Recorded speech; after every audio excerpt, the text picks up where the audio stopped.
The phone call came at 3 a.m. Henry Hill's hands were shaking as he held the receiver, listening to the voice on the other end deliver a message that made his blood run cold. Paulie wants to see you.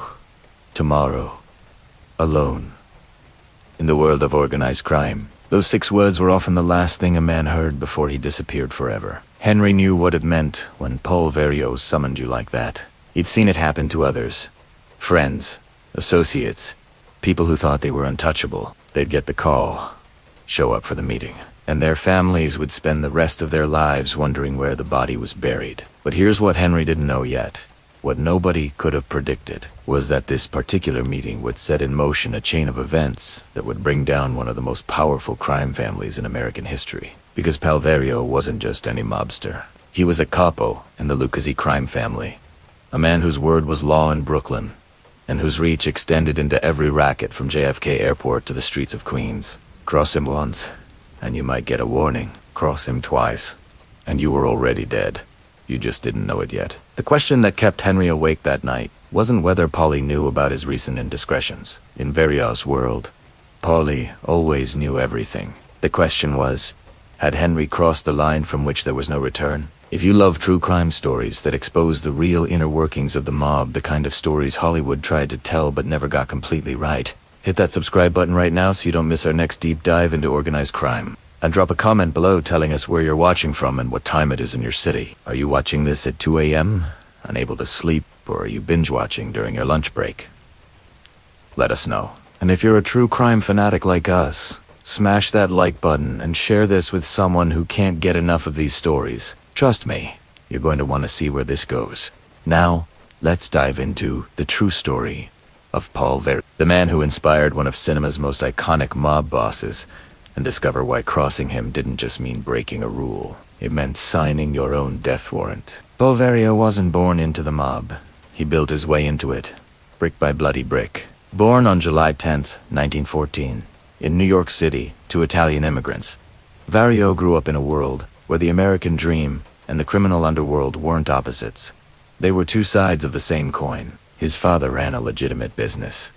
But young Paul saw something else in the streets of Brooklyn. Opportunity. The kind of opportunity that didn't care about your last name or your father's reputation. The kind that rewarded cunning, loyalty, and the willingness to do what others wouldn't. By his early 20s, Vario had already made a name for himself in the neighborhood. Not as a hothead or a trigger-happy punk. Those guys burned bright and died young. No, Paul was different. He was a thinker, a strategist. While other young wannabes were pulling stick-ups and getting pinched by the cops, Vario was studying the real game. The systematic exploitation of legitimate businesses, the art of loan sharking, and the politics of organized crime. He understood that in the mob, violence was a tool, not the goal. The goal was money, power, and control. His break came when he caught the attention of the lucchese crime family. In the 1950s, as the American Mafia was reaching the height of its power and influence, the lucchese family was expanding its operations across New York. They needed smart, reliable men who could run complex operations without attracting unwanted attention. Paul Vario fit that description perfectly. He wasn't flashy. He didn't drive expensive cars or wear custom suits that screamed mobster.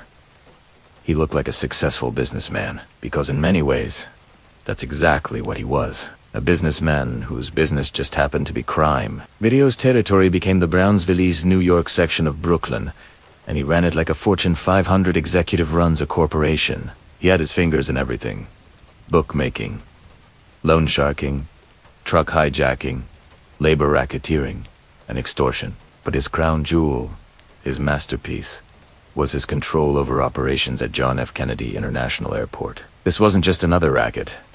JFK was a gold mine. Every day, millions of dollars in cargo, jewelry, cash, and valuables passed through that airport. And Paul Vario had the connections, the crew, and the infrastructure to steal it systematically. The Lucchese family recognized Vario's talent and officially made him a capo, a captain, giving him command over his own crew and the authority to run his operations with considerable autonomy. As a capo, Vario wasn't just another soldier taking orders. He was management. He reported directly to the boss and had the power to make decisions that could mean life or death for the men under him. And make no mistake, Paul Vario took that power seriously. His crew became legendary in mob circles. These weren't just thugs and muscle, though he had plenty of that when needed. Vario recruited specialists, hijackers, fences, corrupt union officials, crooked cops, and airport workers who could provide inside information. He built a criminal empire that operated with the efficiency of a military operation. Every heist was planned meticulously. Every payoff was calculated precisely. Every potential problem was identified and neutralized before it could become a threat. But what really set Vario apart, what made him truly dangerous, was his understanding of psychology and loyalty. He knew that men didn't just follow you because you were tough. They followed you because you made them money, protected them when they got into trouble, and showed them respect. Vario took care of his crew. If one of his guys got arrested, Vario made sure he had the best lawyer money could buy. If one of his guys had a family problem, Vario would help solve it. Sometimes with money, sometimes with muscle, sometimes just with his influence. He created a sense of family within his crew, and that loyalty became his greatest weapon. Henry Hill was one of those crew members. Hill, a half-Irish, half-Sicilian kid from Brooklyn, had idolized the mobsters in his neighborhood since childhood. He couldn't become a made man, a full member of the Mafia, because he wasn't full Italian. But he could become an associate, and for Henry, working for Paul Vario was better than winning the lottery. Under Vario's protection, Henry learned the business from the ground up. He ran numbers, hijacked trucks, dealt in stolen goods, and eventually became one of Vario's most trusted associates. Vario saw potential in Henry. The kid was smart, it was hungry, and he had connections, including his friendship with Jimmy Burke, another legendary criminal in Vario's orbit, and Tommy DeSimone, a violent psychopath who was nonetheless useful when things needed to get messy. Together, this crew would pull off some of the most audacious heists in American criminal history. But they would also learn the hardest lesson about working for Paul Vario. His loyalty had limits, and crossing those limits was fatal. The rules in Vario's world were simple, but absolute. You never held back money from a score. You never talked to the authorities, no matter what. You never did anything that could bring heat down on the family. And most importantly, you never, ever forgot that Paul Vario was the boss, and his word was law. Break those rules, and you didn't get a second chance. You got a phone call at 3 a.m., a one-way trip to a meeting, and a shallow grave in a place nobody would ever find. 4 years, Henry Hill followed those rules religiously. He made Vario millions of dollars. He proved his loyalty time and time again. He became part of the inner circle, trusted with major operations and privy to family secrets. But Henry had weaknesses: cocaine, paranoia, and a growing sense that the life he'd chosen was spiraling out of control. And in Paul Vario's world, weakness was the same as betrayal. The empire Vario built wasn't just about crime. It was about power and control over an entire shadow economy. In his territory, nothing happened without his knowledge or approval. Bookies paid him tribute. Hijackers gave him a cut. Businessmen paid him protection money. Union leaders consulted him before making decisions. He was the invisible government of the underworld, and his authority was enforced not by laws and courts, but by fear and violence. Cross him, and you weren't just breaking a rule. You were challenging his authority. And Paul Vario protected his authority the same way a king protects his throne, with absolute ruthlessness. December 11th, 1978, started like any other Monday morning at JFK Airport. Workers arrived for their shifts. Planes taxied on runways, and in the Lufthansa Airlines cargo building, a vault held approximately $6 million in cash and jewelry. It was supposed to be one of the most secure facilities at the airport, with alarms, cameras, and armed guards. But security means nothing when the criminals have inside information, careful planning, and the backing of a man like Paul Vario. What happened that morning would become the largest cash robbery in American history at that time, and the beginning of a bloodbath that would claim at least 10 lives. Jimmy Burke, one of Vario's most trusted associates, and a criminal mastermind in his own right, had been planning the Lufthansa heist for months. He had an inside man, Louis Werner, a Lufthansa cargo agent, drowning in gambling debts, who provided detailed information about the facility's security, the shipment schedules, and the vault's vulnerabilities. The heist itself was executed with military precision. A crew of armed men, including some of Vario's most experienced hijackers, stormed the cargo building in the early morning hours. They knew exactly where to go, exactly what to do, and exactly how much time they had. They subdued the guards, forced the supervisors to open the vault, and loaded approximately $3 million in cash and $5 million in jewelry and other valuables into a van. Then they disappeared into the Brooklyn streets, leaving behind a crime scene that would baffle investigators and generate headlines around the world. Paul Vario hadn't directly participated in the heist. Capos rarely did the actual dirty work, but everyone in the underworld knew the score. This was his territory. These were his men, and that meant this was his operation, with all the profits and all the risks that came with it. The problem was that $6 million attracts attention, not just from the FBI and the NYPD, but from other mobsters, from informants, and from the crew members themselves who suddenly found themselves holding more money than they'd ever seen in their lives. Jimmy Burke understood the danger immediately. He'd been in the life long enough to know that the greatest threat after a major heist was unto police. It was the guys who pulled the job with you. Some would get drunk and brag. Some would spend money too, obviously. Some would get arrested on other charges and make deals to save themselves. And every one of those scenarios could bring down the entire operation, and everyone connected to it, including Paul Vario. So Burke did what any rational mobster would do in that situation. He started killing people. Systematically, methodically, one by one, the men who had participated in the Lufthansa heist began to disappear. Stax Edwards, one of the robbers, was found shot to death in his apartment, murdered because he'd bought a flashy pink Cadillac and fur coat immediately after the heist. The kind of obvious spending that attracts attention. Louis Werner, the inside man, got arrested but kept his mouth shut, probably because he knew that talking meant death for him and his family. Others weren't so lucky, or so smart. Martin Krugman, a bookmaker who'd helped plan the heist, vanished completely. His body has never been found. Tommy DeSimone, the violent psychopath who had been part of the crew, disappeared under mysterious circumstances, likely killed on orders from the Gambino family for murders he'd committed, but the timing was convenient for everyone trying to tie up loose ends. Joe Manry, another participant, was found frozen in a refrigerated truck. Paolo Licastri was found dead in a vacant lot. The body count kept rising.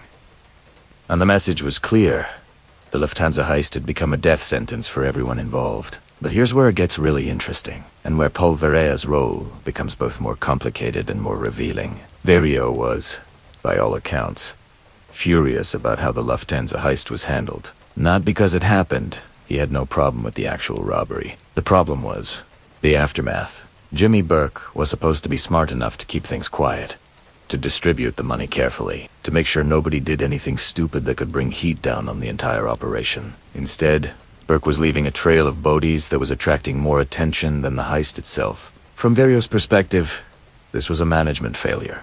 He'd trusted Burke to handle things professionally, and Burke had turned what should have been a brilliant score into a nightmare of police investigations, FBI surveillance, and inter-family tensions. Other crime families were watching nervously, wondering if the heat from Lufthansa would spread to their operations. The lucchese family bosses were asking questions, wanting to know how Vario was going to clean up this mess. And Paul Vario, the calculating strategist who had built his reputation on running tight, efficient operations, found himself managing a crisis that threatened everything he'd built. Henry Hill was watching all of this unfold with growing horror. He hadn't participated directly in the Lufthansa heist, but he was connected to everyone who had. He knew Jimmy Burke. He knew the crew.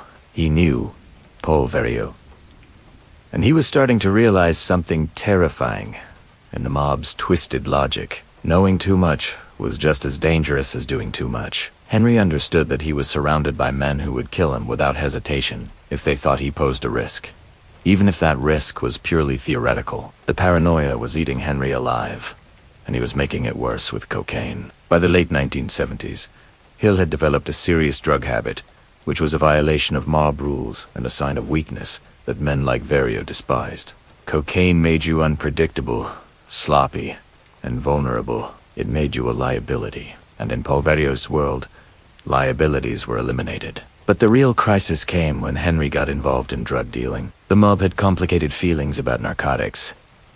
On one hand, drugs were incredibly profitable. On the other hand, Drug cases carried harsh federal sentences, which meant arrested dealers had enormous incentive to cooperate with authorities. Many mob families had unofficial rules against members dealing drugs, and even when they looked the other way, they made it clear.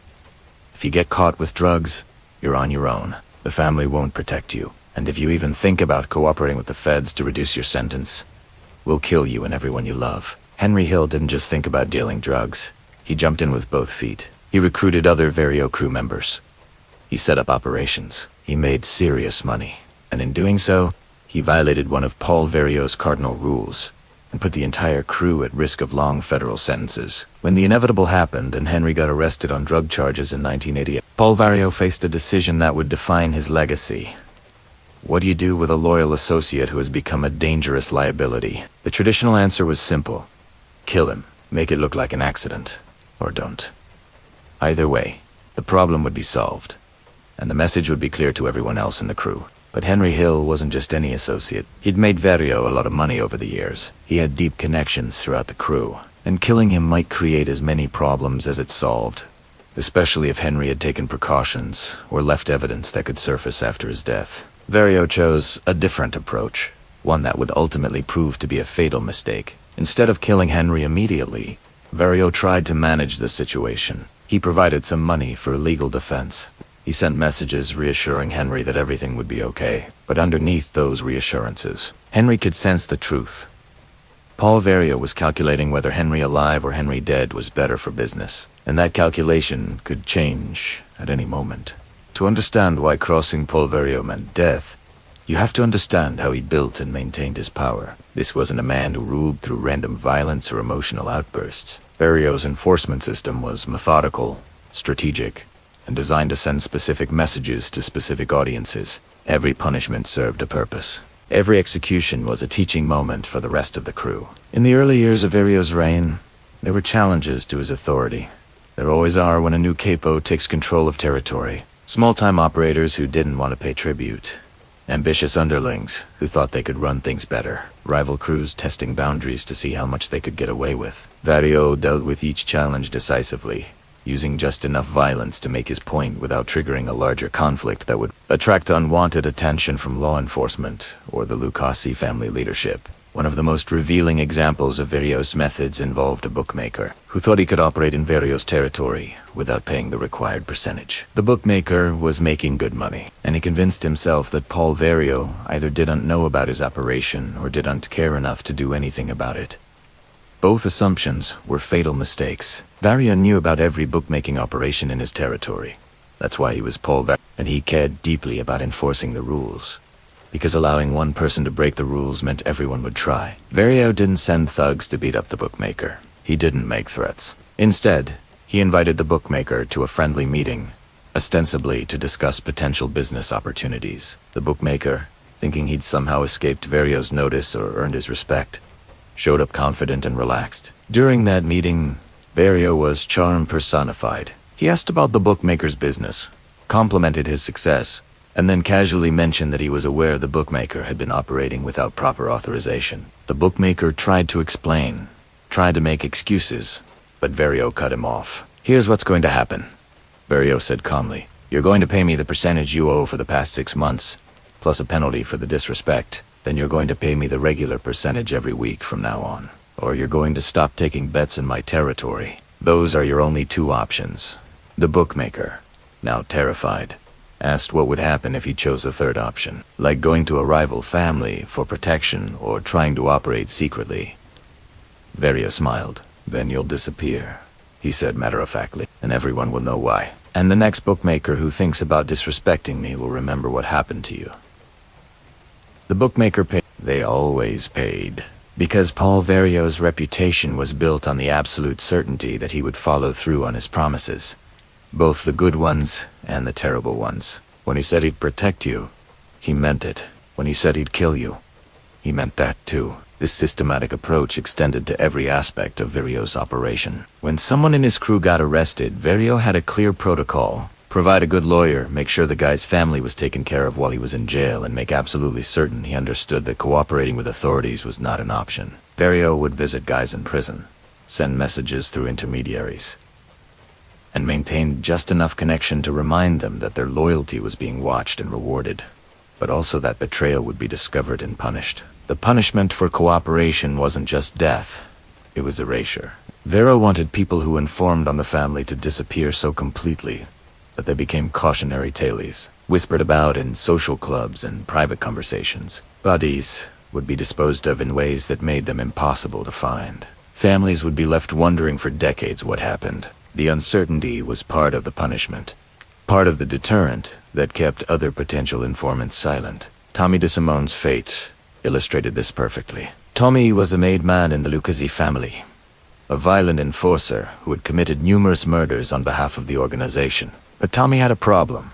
He was reckless. He killed people for personal reasons, not just business reasons. He killed a made man from the Gambino family named Billy Batts, a capital offense in the mob's world, where killing a made member of another family without permission could trigger a war. For years, Tommy got away with it, protected by his connections and his usefulness as an enforcer. But eventually, the Gambino family demanded justice, and the Lucchese family had to comply to maintain peace between the families. Tommy was called to a meeting where he thought he was going to be formally inducted as a made man, a promotion he'd been chasing for years. Instead, he walked into a room and was shot in the head, his body disposed of so thoroughly that it has never been found. Paul Vario almost certainly knew this was going to happen. He might have even approved it or participated in setting it up. The message was clear. No matter how valuable you are, no matter how many crimes you've committed for the family, if you become more trouble than you're worth, you're expendable. And nobody, not your friends, not your fellow crew members, not even your capo will save you. Henry Hill watched these events unfold with growing dread. He saw how the Lufthansa aftermath was being handled. He saw men disappearing. He heard the whispers and rumors, and he understood with crystal clarity that the same fate could easily befall him if Paul Vario decided he was a liability. The cocaine-fueled paranoia that had been eating at Henry wasn't entirely paranoia. There really were people planning to kill him. The question was when and how, not if. The pressure intensified when Henry learned that his drug-dealing arrest had been discovered by Vario and the rest of the crew. The initial reaction was anger. Henry had violated clear rules and put everyone at risk. But more dangerous than the anger was the calculation that followed. Vario and Jimmy Burke had to assess whether Henry Hill under federal pressure would stay loyal or flip. They had to consider what Henry knew, who he could implicate, and what kind of deal prosecutors might offer him. From Henry's perspective, the signs were unmistakable. Vario became distant. Phone calls went unreturned. Promised financial support for legal defense didn't materialize. Other crew members started avoiding him, treating him like he was already dead. In the mob, this social isolation was often the final warning before someone got killed. It gave the victim a chance to realize what was coming, to feel the fear, and, if they were smart, to understand why it was happening. Jimmy Burke was more direct. He suggested that Henry might want to go to Florida for a while, help with some business down there, lay low until things cooled off. To anyone familiar with mob history, this was a death sentence disguised as a vacation. Going to Florida or helping with a thing in Pennsylvania were classic setups for murder. You'd get in the car, thinking you were going on a business trip, and you'd end up with a bullet in the back of your head in a shallow grave in the Pine Barrens or the Everglades. Henry Hill knew this. He'd participated in similar setups himself. He'd been the guy reassuring some poor bastard that everything was fine right up until the moment someone pulled the trigger. Now he was on the other side of that equation, and the terror was overwhelming. Every phone call could be the one summoning him to his death. Every friendly invitation could be a trap. Every reassurance from Vario or Burke could be a lie designed to keep him compliant until they were ready to make their move. The ultimate irony was that Paul Vario's systematic, methodical approach to enforcement, the very thing that had made him so successful for so long, was now creating the circumstances for his downfall. By making Henry Hill afraid for his life, by isolating him from the protection of the crew, by making it clear that loyalty only went one direction, Vario was pushing Henry toward the one option that terrified mob bosses more than anything else: cooperation with federal authorities. The moment Henry Hill decided to become a federal informant, Paul Vario's world began to crumble. But the decision wasn't sudden. It was the result of months of pressure, fear, and the growing realization that staying loyal to the mob meant dying for people who had already decided he was expendable. The final push came from an unexpected source. Henry's wife, Karen. Karen Hill had lived the mob wife life for years. She'd enjoyed the money, tolerated the infidelity and violence, and kept her mouth shut about things she wasn't supposed to know. But watching her husband deteriorate from cocaine addiction and paranoia, watching the family fall apart, and increasingly fearing that she might wake up one morning to find federal agents or mob killers at the door, it was too much. When Henry finally admitted that he thought Vario and Burke were planning to kill him, Karen gave him an ultimatum. Either cooperate with the FBI and go into witness protection, or she was taking the kids and disappearing without him. For Henry, it wasn't really a choice. Die loyal and leave his family unprotected, or live as a rat and at least give his kids a chance at a normal life. He chose life.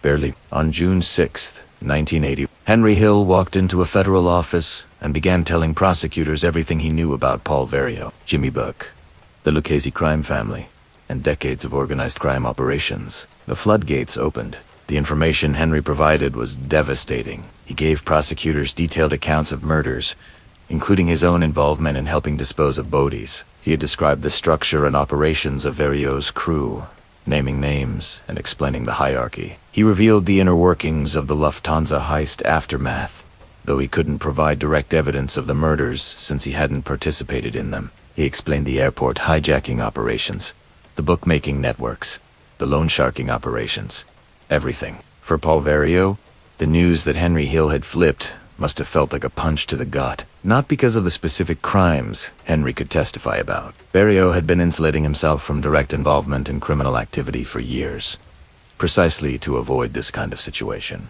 The real damage was the exposure of the entire organizational structure. Henry could explain how the lucchese family operated, who reported to whom, how money flowed up the chain, and how orders flowed down. He could demystify the mob for prosecutors and juries, turning the mysterious mafia into a comprehensible criminal enterprise that could be prosecuted under RICO statutes.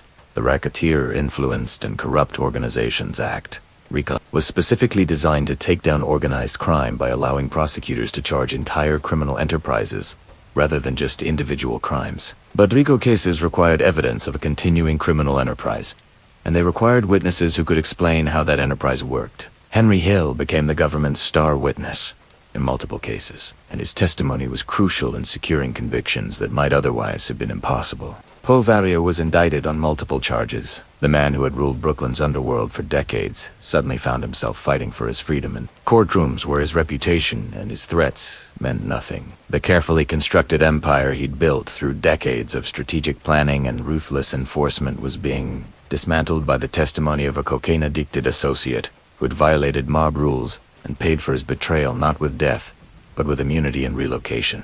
The trials were devastating for Vario. Henry Hill testified about Vario's involvement in criminal activities, corroborated by other evidence and testimony from additional witnesses. The jury heard about extortion, about hijackings, about the systematic operation of a criminal enterprise, and critically, they heard a witness who spoke their language, who explained the mob not in Hollywood terms, but as a business, a violent, illegal business, but a business nonetheless with rules, structures, and practices that could be understood and prosecuted. Paul Vario was convicted and sentenced to prison. The man who had built an empire through intelligence, strategy, and the systematic use of violence found himself behind bars. His power stripped away, his crew scattered or under indictment themselves. Jimmy Buck, the mastermind behind the Lufthansa heist, and the orchestrator of the cleanup murders, was also convicted on separate charges and sentenced to life in prison. The lucchese family's Brooklyn operations were crippled. Other families took over some of Vario's old territory. The golden age of his criminal empire was over. But the story doesn't end with Vario in prison, because the implications of Henry Hill's cooperation rippled far beyond individual convictions. Hill's testimony and the success of the prosecutions that followed helped establish the template for how federal authorities would dismantle organized crime over the following decades. The combination of RICO charges, witness protection programs, and aggressive prosecution of entire criminal enterprises became the standard approach. Other mobsters, seeing what happened to Vario and realizing that the old code of omerta's silence no longer guaranteed survival, began cooperating with authorities themselves. The very culture of the mob began to change. The absolute loyalty that men like Paul Vario had relied on, the certainty that soldiers would rather die than testify, was eroding. When faced with lengthy prison sentences under RICO statutes, when offered witness protection for themselves and their families, when shown evidence that their own bosses might be planning to kill them anyway, more and more mobsters chose cooperation over death or prison. The mob didn't disappear, but it was fundamentally weakened, and it would never again wield the kind of untouchable power it had enjoyed during Vario's prime. Paul Vario died in prison in 1988 from respiratory illness. He was 73 years old, and he'd spent the final years of his life watching everything he'd built crumble around him. The man who had been a prince of the underworld died in a prison cell, betrayed by the very system of fear and violence he'd used to maintain power. Because in the end, that system had a fatal flaw. It relied on making people more afraid of the mob than they were of prison or death. And when that calculation changed, when cooperation offered a better chance of survival than loyalty, the whole structure collapsed. Henry Hill, meanwhile, lived under witness protection for the rest of his life. He struggled with addiction, violated the terms of his protection multiple times, and ultimately was expelled from the program. He spent his remaining years selling his story, giving interviews, and living as the man who broke the code. Famous, infamous, and forever looking over his shoulder. He died in 2012 of complications from heart disease, having outlived Paul Vario by more than 2 decades. The Lucchese family survived the prosecutions, as did the other New York crime families. But they were changed. The era of capos, like Paul Vario, men who ruled territories like feudal lords and commanded absolute loyalty through a combination of protection and terror, was over. The new generation of mobsters was more cautious, more paranoid, and far less powerful. They operated in the shadows of their predecessors' legacies, trying to maintain criminal enterprises in a world where electronic surveillance, aggressive federal prosecution, and the willingness of members to cooperate had fundamentally altered the balance of power. Looking back at Paul Vario's rise and fall, you see the arc of organized crime in America during the 20th century. Vario built his empire during the mob's golden age, when crime families were powerful enough to control labor unions, corrupt politicians, and operate with relative impunity. He was smart enough, ruthless enough, and strategic enough to become a major player in one of the most powerful crime families in the country. His rule was based on a simple principle: absolute loyalty in exchange for protection and profit, with death as the penalty for betrayal. But that principle contained the seeds of its own destruction. By making the penalty for betrayal so severe, by isolating and threatening associates who became liabilities, Vario and bosses like him created powerful incentives for those associates to seek protection from the one organization that could offer it.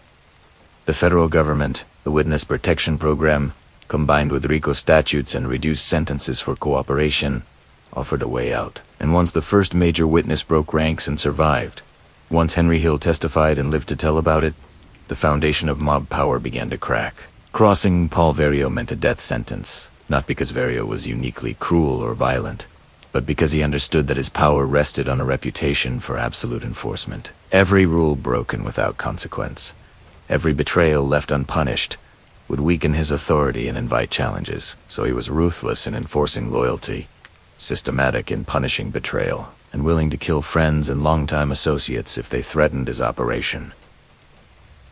That ruthlessness made him powerful. It also made him vulnerable to the one strategy he couldn't counter with violence: legal prosecution based on insider testimony. The irony is that Vario's most effective strategy, his careful, strategic approach to crime, his insulation from direct involvement, his systematic organization, couldn't save him. Once someone inside the organization decided to cooperate, all the careful planning, all the layers of protection, all the violence and intimidation became evidence in a courtroom. The very things that made him a successful mob boss became the proof of his guilt. So when we ask why crossing Paul Vario meant a death sentence, the answer is layered. On the surface level, it meant death because Vario was willing and able to kill anyone who betrayed him, threatened his operations, or violated his rules. On a deeper level, though, crossing Vario meant death because his entire empire was built on the certainty that betrayal would be punished by death. That certainty was his power. When Henry Hill survived his betrayal and helped bring down Vario's empire from the witness stand instead of a grave, he proved that the certainty was an illusion, and illusions, once shattered, can never be fully restored. The fall of Paul Vario and the testimony of Henry Hill changed organized crime forever. But this story raises questions that still echo today. How many other criminal empires are one betrayal away from collapse? How many modern organizations, criminal or otherwise, rely on fear and loyalty systems that contain the same fatal flaw? And what happens when the people at the bottom realize that cooperating with authorities offers better odds of survival than staying silent? If you want to explore more stories like this, true crime deep dives that go beyond the Hollywood versions, to show you the real mechanics of power, betrayal, and justice, subscribe to the Syndicate Files right now. We're bringing you the cases that changed history, the criminals who thought they were untouchable, and the moments when empires crumbled. Hit that subscribe button, turn on notifications, and make sure you don't miss our next investigation, because trust me, we're just getting started. Drop a comment below with your thoughts on Paul Vario and Henry Hill.